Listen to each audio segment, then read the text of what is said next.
11:44 pasaditas en la República Argentina. Le damos la bienvenida a esta sección, a esta parte del programa, a un colega chileno que tiene la gentileza, como un montón de otras veces la ha tenido, de ayudarnos a entender un poquito mejor qué es lo que está pasando en algunas regiones del mundo. Estamos hablando de Pablo Jofré Leal, analista internacional, colega del otro lado de la cordillera de los Andes, en este caso para charlar de algo que está vinculado con esto que mencionábamos y con el caso y con lo que está sucediendo en Palestina.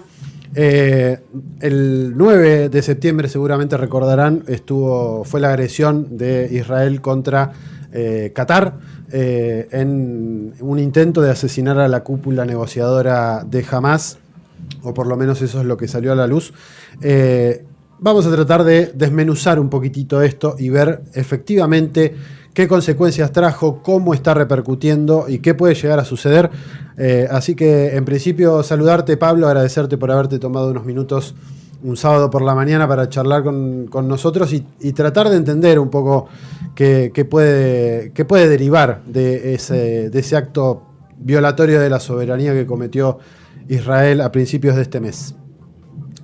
Bueno, gracias por la llamada, ¿no? Y este programa que me interesa mucho el poder destacar aquello que estás señalando. O sea, efectivamente, el ataque del régimen israelí contra Qatar es uno más de los numerosos ataques que este régimen realiza contra los países de Asia Occidental. No es nuevo, no es que sea una sorpresa que el régimen de Israel ataque a un país de Asia Occidental. Lo sigue haciendo contra el Líbano, lo hace contra Siria, donde está ocupando territorio, lo hace constantemente contra Yemen, lo ha hecho contra Irán, no solo a través de la agresión del 13 de junio pasado, sino también en un proceso constante de desestabilización de la zona. Lo hace constantemente contra Irak, a través de los apoyos que ha recibido los grupos terroristas en ese país, y en Siria hasta el derrocamiento de Bashar al-Assad.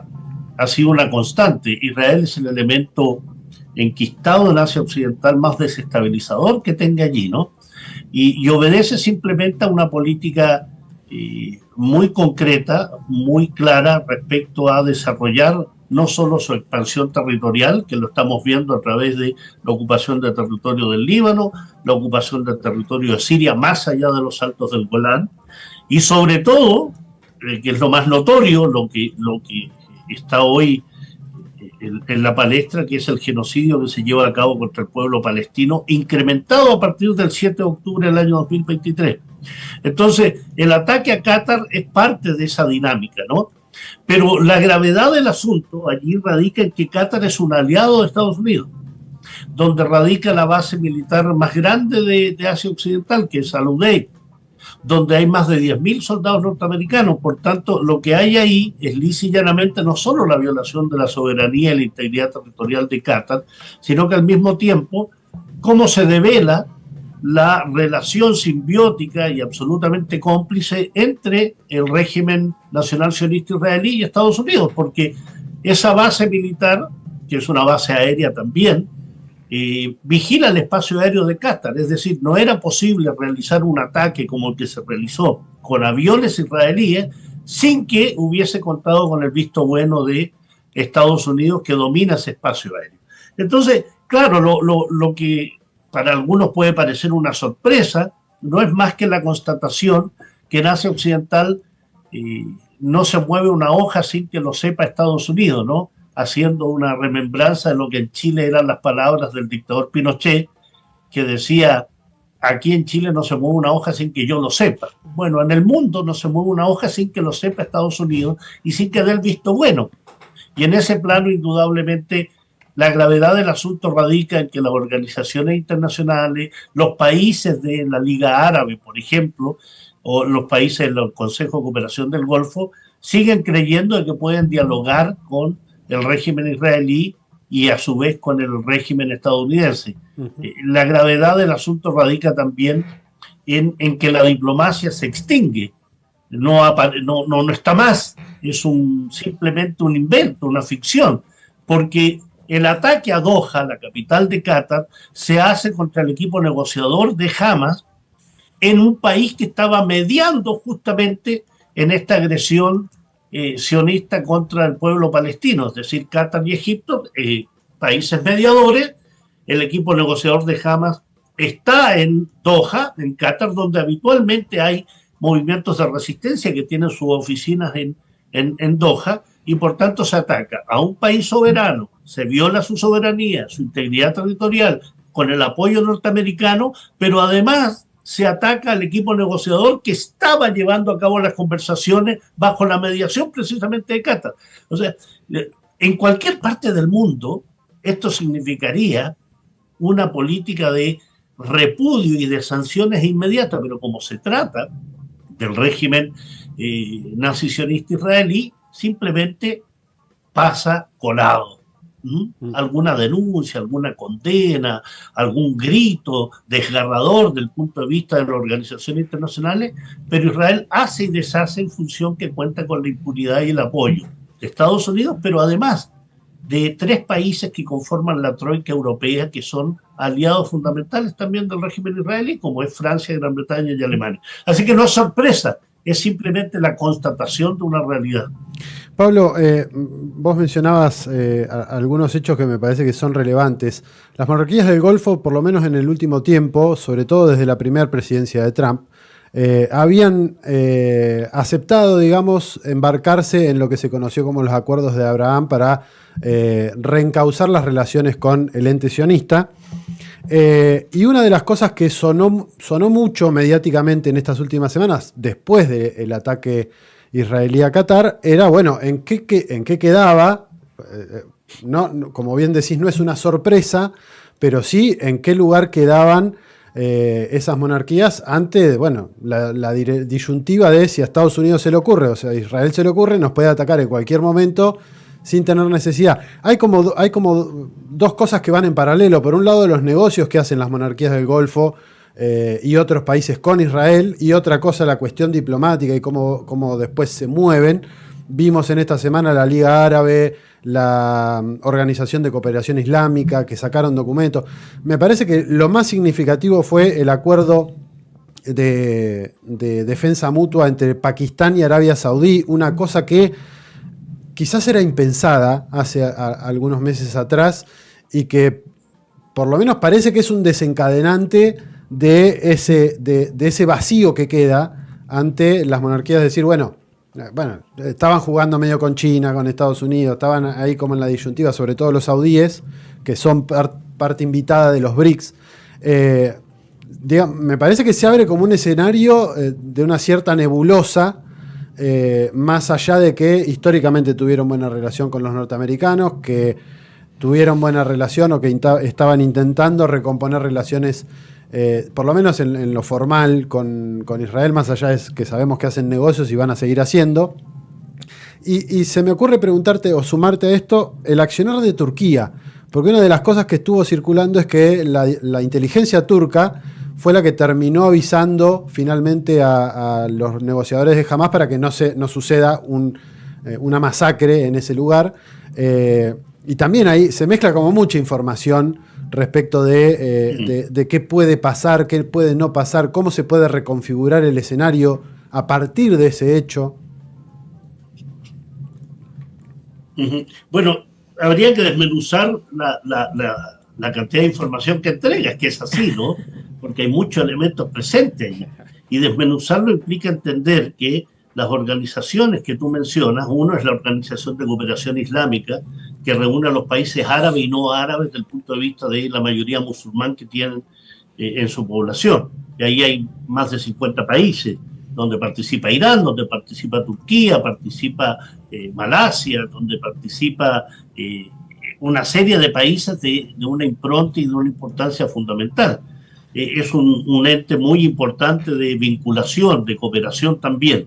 El otro es la Liga Árabe, que reúne solo a los países de la Liga Árabe, desde Marruecos hasta la zona de Asia Occidental.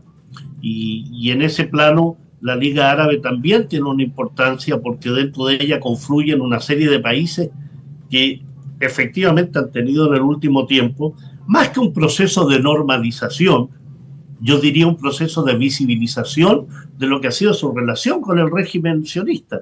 Es decir, Egipto tiene relaciones con Israel desde el año 1981, desde la devolución del Sinaí, luego se firma el tratado el acuerdo de paz entre Egipto e Israel, se devuelve el Sinaí, se desarrolla una política en la cual Egipto ha sido un testaferro de Israel hasta la fecha, pero también en relaciones con la monarquía marroquí, desde hace mucho tiempo. Marruecos es quien tiene el asa de las relaciones con Israel en la parte africana, es un aliado fundamental del sionismo. El muro que separa al pueblo saharaui a sus territorios liberados y de lo ocupado fue con tecnología israelí, con apoyo monetario de Arabia Saudí.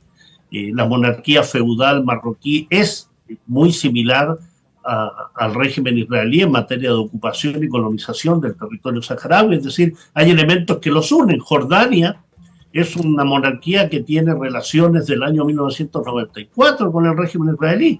Desde la firma de los acuerdos de Oslo tiene una relación estrecha, hay bases militares, hay coordinación de servicios de inteligencia.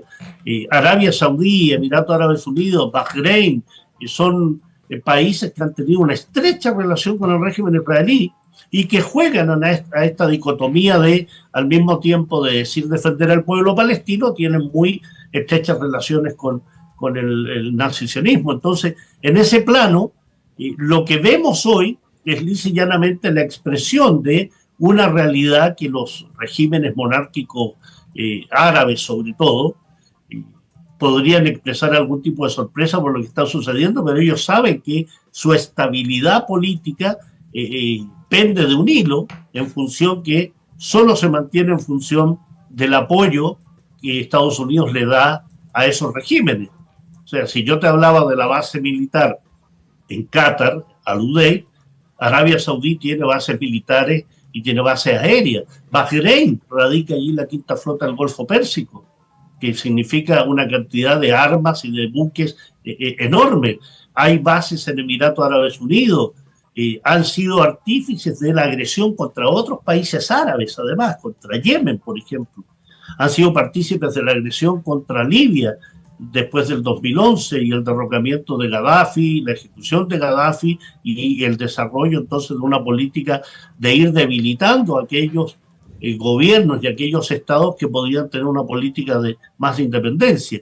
Y lo que acontece ahora es que bajo la administración de Donald Trump, estos países, creo, a mi entender, visualizan de que hay mucha inestabilidad en función del desquiciamiento de una política exterior norteamericana, estadounidense, que efectivamente le importa bastante poco a quien tiene enfrente en función de los intereses de Estados Unidos.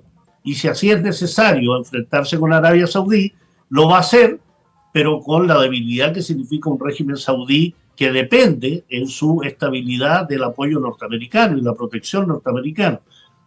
Me hablas de Turquía. Turquía creo que es uno de los regímenes más corchos que existe en Asia Occidental. Se bambolea al vaivén de las olas, ¿no?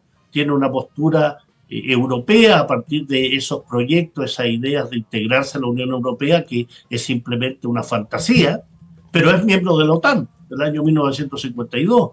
Está la mayor base de esa zona del norte de Asia Occidental, que es Incendic, que es una base norteamericana que en su momento tuvo armamento nuclear. Recep Tayyip Erdogan también tiene un sentido de estrategia de desarrollo de Turquía a costa incluso de los países de Asia Occidental. Su cercanía con Azerbaiyán, su cercanía con Israel, generó que en la guerra entre Armenia y Azerbaiyán, justamente Turquía e Israel le proporcionaron armas masivas a Azerbaiyán. Entonces, hay ahí distintas variantes que enredan el panorama, pero que si uno pudiese desmenuzarlo mejor, diría, aquí los intereses occidentales hegemónicos son los que tratan de seguir perpetuándose, y eso implica entrar en conflicto con otros intereses, los intereses de la Federación Rusa, los intereses de la República Popular China, los propios intereses de estos países que se ven debilitados ante el apoyo incondicional de Estados Unidos a Israel, y de allí el acercamiento entre Arabia Saudí y Pakistán en función de más que un proyecto, una realidad ya de un acuerdo de defensa mutua, que significa estar bajo el paraguas nuclear de Pakistán, tal como Pakistán se lo ofreció a la República Islámica de Irán en el ataque israelí de junio pasado. Por tanto, lo que tú vislumbras allí es el movimiento activo de un nuevo planteamiento internacional en materias políticos, económicos, donde está indudablemente la Organización de Cooperación de Shanghái, que lo vimos hace pocos días, con un despliegue militar en el desfile en Beijing, absoluto, que da muestra del poderío chino, pero que es una muestra no para el público interno chino, es para el exterior. Y una federación rusa que a su vez plantea un proyecto de absoluto acercamiento hacia países que hasta hace algún tiempo era difícil vislumbrarlo, pero que hoy lo ha estrechado, con Pakistán, con Irán, con China, un desarrollo progresivo de poderío militar indudable, pero también de proyectos energéticos, tecnológicos, comerciales enormes. Entonces, todo ese plano, yo creo que el elemento de acercamiento entre Pakistán y Arabia Saudí le da un nuevo realce a los proyectos geopolíticos en esa zona, porque Irán también tiene muchas buenas relaciones con Pakistán.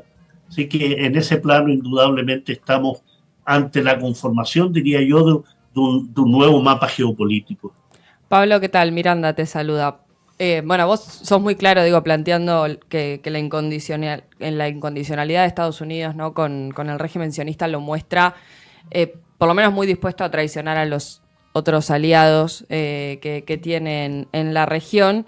¿Hasta dónde pensás que Estados Unidos puede tensionar, o Donald Trump puede tensionar esa cuerda, ¿no? Venimos viendo algunos movimientos, incluso en el acercamiento de India con China, quizás catapultado también por estos aranceles. Lo vemos sin ir más lejos aquí en Brasil, ¿no? Un Lula que por lo menos hasta hace algún tiempo tenía algunos reparos para defender, por ejemplo, el proceso electoral en Venezuela o el propio ingreso de Venezuela a los BRICS. Bueno, ahora se muestra bastante más confrontativo con los Estados Unidos, ¿no? Empieza Estados Unidos a empujar a algunos de sus aliados a los brazos del enemigo, o por lo menos del enemigo de los intereses. ¿Hasta dónde pensás que puede ir Donald Trump? ¿Hasta dónde puede tensar esa soga? Hasta donde le llegue su megalomanía, ¿no? Y donde le llegue su mitomanía también. El tipo es un megalómano, es un empresario, es un multimillonario, que lo tratan de disfrazar de un político, pero en realidad lo que él hace es una política transaccional. Tanto me das, tanto te doy, si no me lo das te castigo. Entonces, en ese plano, su política internacional es una política destinada a la imposición.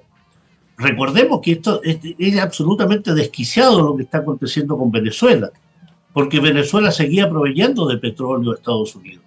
O sea, el tema de las relaciones comerciales en ese plano pasaba desde lo público, de castigar, de condenar el régimen de Maduro, la democracia, defender, y simplemente seguía manteniendo relaciones porque estaba hablando de un proveedor de petróleo a poca distancia, ¿no?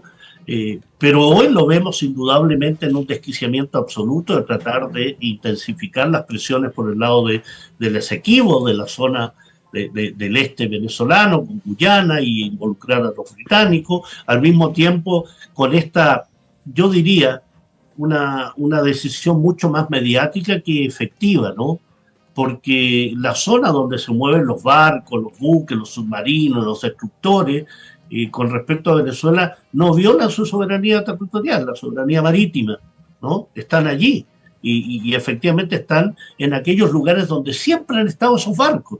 Lo que pasa es que hay una intensificación mediática muy potente que significa ejecutar ciertas acciones, bombardear un barco, tratar de vincularlo a un cartel de los soles que está solo en la mente desquiciada de Estados Unidos y de aquellos propagandistas latinoamericanos que se toman cualquier noticia y la hacen circular, ¿no? El cartel de los soles ha sido descrito por el propio vicesecretario de la ONU respecto a el tema de las drogas, estupefacientes y todo como un invento, nunca existió. Venezuela tampoco nunca tuvo una relación mayoritaria, ni siquiera importante en lo minoritario respecto al tema del tráfico de drogas, pero da lo mismo. Da lo mismo porque lo dice Estados Unidos, lo repiten como loro los medios hegemónicos y por tanto se genera la demonización de Venezuela. Y se obliga entonces a que nuestros países, sus gobiernos, muchos de ellos muy lacayos de Estados Unidos, simplemente digan, sí, el cartel de los soles, Venezuela, un narcoestado, la democracia y un bla bla permanente. Uh-huh. Y yo creo que en ese sentido Lula hace bien en salirse de esa tendencia, ¿no? En salirse y situarse como el país que es dentro de América Latina. Es un país importante demográficamente, económicamente y políticamente, tiene una impronta fundamental. Una impronta que Argentina la perdió tras el ascenso de otro desquiciado como es Javier Milei, ¿no? Es decir, bajo los Kirchner sobre todo, Argentina tenía una impronta internacional importante, ¿no? Estaba considerado dentro de los países importantes desde el punto de vista de la política internacional. ¿Cómo considerar hoy a Argentina así si es simplemente un lacayo y un sometido a Estados Unidos y a Israel, ¿no? Donde el propio Javier Milei dice mi política exterior está basada en Estados Unidos y en Israel, no hay seriedad allí. Y otros países que dentro de esa política podrían haber tenido una línea independiente, como es el caso del gobierno de Boric, de Petro y otros, se debilitan también en función de no tener definiciones muy claras, muy precisas respecto a este permanente ataque de Estados Unidos a países latinoamericanos. Entonces, en todo ese ámbito de situaciones, en forma indudable, si uno no tiene una política soberana en el plano internacional, está sujeto a lo que diga él, el mandamás, y nos convertimos simplemente en testaferros de esta situación. Y en ese plano también está la imposibilidad de llevar a cabo decisiones que, si se tratara de otro país, sin duda se tendrían que haber hecho, pero como se trata de Israel, no hay rompimiento de relaciones diplomáticas, no hay retiro de los embajadores, no hay aplicación de la Carta de las Naciones Unidas en su capítulo 7, porque Israel es una amenaza a la paz, quebranta la paz y es un peligro para la humanidad, no solo para Palestina indudablemente, sino también para Latinoamérica. Es un peligro en la Argentina, es un peligro en nuestros países. Las comunidades sionistas en nuestros países son comunidades que influyen sobre la política interna de nuestros países, y eso es un peligro. ¿Y qué hacemos? Con una ONU que es un zombie, la ONU ya no existe, la ONU es un muerto viviente con un Antonio Guterres que es un zombie, no lo hemos visto más que en la actividad de la Organización de Cooperación de Shanghái, pero no participa de las negociaciones Ucrania-Rusia, en esta guerra de la OTAN, Estados Unidos y Ucrania contra Rusia, no participa de ningún proceso negociador respecto al genocidio en Palestina. ¿Qué pasa con la ONU? No existe. Y por eso los pueblos y los países comienzan a moverse en función de otras organizaciones. Organización de Cooperación de Shanghái, Liga Árabe, Organización de Cooperación Islámica, América Latina con un Mercosur también bastante muerto, sin ninguna posibilidad, por tanto sujeto a los vaivenes que nos puedan dar los BRICS, del cual Argentina se retiró. Entonces, hay indudablemente un panorama internacional muy movido, muy interesante desde el punto de vista de la geopolítica internacional, pero muy peligroso respecto a seguir intensificando las relaciones con regímenes y con países que le generan daño a los nuestros. Así que creo que en ese plano, mientras no tengamos una independencia del punto de vista, independencia política, porque económicamente somos muy dependientes, pero una independencia política te puede permitir desarrollar acciones y decisiones encaminadas a eso. Y Palestina es hoy simplemente una vergüenza en materia de no tomar decisiones que implican convertir en un paria aún mayor al régimen israelí. Debería ser salir de la FIFA, salir de Eurovisión, salir del comercio internacional, ser sancionado, aplicar el capítulo 7. Y sin embargo, fíjate los europeos, ¿no? Vamos a establecer sanciones contra Israel. Una vergüenza de sanciones. ¿Qué sanciones van a hacer? Los mayores proveedores de armas junto a Estados Unidos.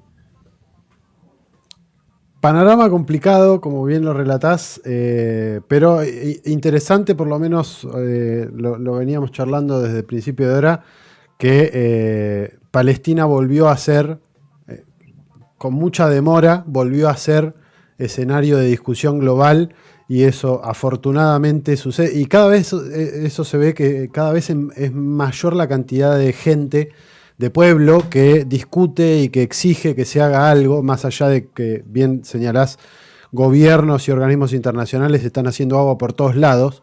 Los pueblos se están levantando exigiendo el fin del genocidio en Gaza, y eso me parece que no es un detalle menor en este contexto. Lástima que haya tenido que morir tanta gente para que eso suceda.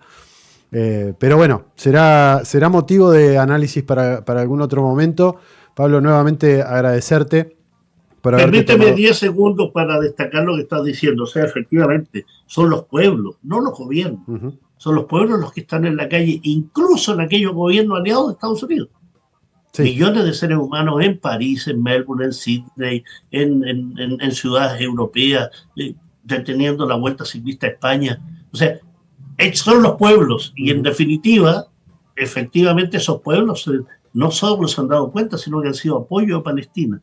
Pero los gobiernos siguen sumergidos en sus políticas diplomáticas, cordiales, de relaciones, de no cancelar el conocimiento. Por ejemplo, dicen los rectores de la Universidad Chilena, no podemos cancelar el conocimiento con Israel. No solo hay que cancelarlo, hay que eliminarlo. Hay que hacer que ese régimen sea paria, porque es genocida. Y los pueblos están señalando el camino, efectivamente. Pablo, muchísimas gracias por estos minutos. Un abrazo grande. Un abrazo a usted, que esté muy bien. Gracias, igualmente. Charlábamos con Pablo Jofré Leal, analista internacional, que bueno, siempre muy didáctico, muy claro en las explicaciones que da respecto de los temas que lo convocamos a analizar, y también en esta misma lógica que intentamos hacer en el programa, viendo que hay vinculaciones con lo que sucede en otros lados y cómo está todo relacionado con todo hoy por hoy en lo que está sucediendo. Dicho esto, hacemos una brevísima pausa, hacemos los sorteos de este día de la fecha y ya cerramos porque nos pasamos unos cuantos minutos. Ocupar África, invadir 5 países de América Latina y destruir Medio Oriente. Decir imposible al